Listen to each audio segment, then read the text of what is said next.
এই সময়ত যে তোমালোকক দেখা পাইছোঁ তাকে বহুত সুখী হৈছোঁ। আমি ভবাই নাছিলোঁ যে আকৌ দুনাই দেখা পাম। মই আছোঁ আখৈ পুতীয়া আৰু এয়া আমাৰ নিৰঞ্জন দাস খুৰী।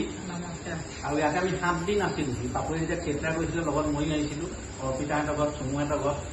আৰু শিৱসাগৰ আমি ঘূৰি ফুৰিছিলোঁ। এতিয়া ৰাইজক অকণমান মৰমৰ মাত এষাৰ দিবলৈ, আচলতে সাহায্য দিব পৰা আমাৰ ইমানটো সামৰ্থ্য হোৱাগৈ নাই। সকলোকে মাত দিলোঁ। যিহেতু ইয়াত আহি আমি 7 দিনেই থাকিলোঁ, বহুত ফূৰ্তি কৰিলোঁ, গতিকে দুখৰ দিনতো এবাৰ মাত এষাৰ দিয়াটো মই মানে প্ৰয়োজন বোধ কৰিলোঁ। আখৈ পুতীয়া ৰাইজকো মাত দিলোঁ, লগতে ফুৰিও আহিলোঁ। আৰু এয়া কোনো সাহায্যৰ টোপোলা নহয় দেই, দেখি যে আছে এয়া মৰমৰ টোপোলা। মই চাহ একাপ ধুনীয়াকৈ খাব, মোৰ কাৰণে সেয়াই যথেষ্ট। আৰু খুৰী ভালে থাকক। বাকী কি ক'ব? এই সময়ত যে তোমালোকক দেখা পাইছোঁ তাকে বহুত সুখী হৈছোঁ। আমি ভবাই নাছিলোঁ যে আকৌ দুনাই দেখা পাম বুলি। আজি দেউতাই 7 বছৰ হৈ গ'ল, দেউতাই এইটো বানপানী দেখি পোৱা নাই।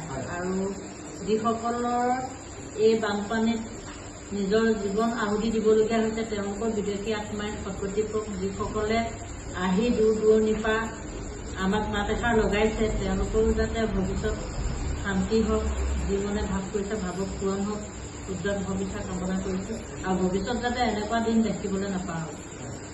আৰু পাপৰি আছে ইয়াতে থিয়েটাৰ কৰি যোৱা, আৰু আখৈ পুতীয়াৰ লগত এটা বেলেগ সম্পৰ্ক হৈ গ'ল। কি ক'বা? প্ৰথমতেতো মানে বহুতেই বেয়া লাগিছে। জীৱনত যিহেতু ময়ো কেতিয়াও এনেকুৱা বানপানী দেখা নাই। এতিয়া অলপ আগতে আৰু এবাৰ ঘূৰি আহিলোগৈ। মানে এনেকুৱা এটা জেগাৰ পৰা আহিছোঁ, মানে তাত জিঅ'টো যেন আগত লৈ ঘূৰি আহিছোঁ তেনেকুৱা লাগিছে। আৰু খুব বেয়া লাগিছে। এই গাঁওখনত মই আজি 4-5 মাহৰ আগত ইয়াতে মই নাটক কৰি গৈছোঁ, থিয়েটাৰ কৰি গৈছোঁ। আৰু এই বৰমা মানে এতিয়া 3টা শব্দ বৰমা, কিন্তু বৰমা মানে মা। আৰু এতিয়া বৰ্তমান মই মাৰ ঘৰলৈ আহিছোঁ। আৰু চুমু অৰ্পিতা মোৰ ভাইটি ভণ্টি, তাত আছোঁ। 7-8 দিন থাকি ঘূৰি ফুৰি যিখিনি মৰম আদৰ পালোঁ সেইখিনি মই নমৰালৈকে পাহৰিব নোৱাৰোঁৱেই। সেইকাৰণে ভাবিলোঁ যিহেতু মই এই গাঁওখনত থাকিছিলোঁ, সকলো মানুহে মোক চিনি পাই মৰম কৰিছিলে, সেইকেইদিন মই বহুত ধুনীয়াকৈ আছিলোঁ ইয়াত। গতিকে এতিয়া তেওঁলোকৰ দুখৰ দিন, আৰু সেই দুখৰ দিনত এবাৰ যদি মই ভালনে বুলি এষাৰ মাত দিব পাৰোঁ তেওঁলোকে বহুত আনন্দ পাব। আৰু আজি তেনেকুৱাই মোৰ লগত বহুতকেইটা ঘটনা ঘটিছিল। যেতিয়া মই সোমাই আহিছোঁ, বহুত জেগাত মই ৰৈ আহিছোঁ। সকলোৱে মানে সকলোৰ লগতে মাত এষাৰ দি আহিছোঁ, আৰু সকলোৱে কিন্তু বহুত ভাল পাইছে। আৰু মোক সেইটোৱেই লাগে।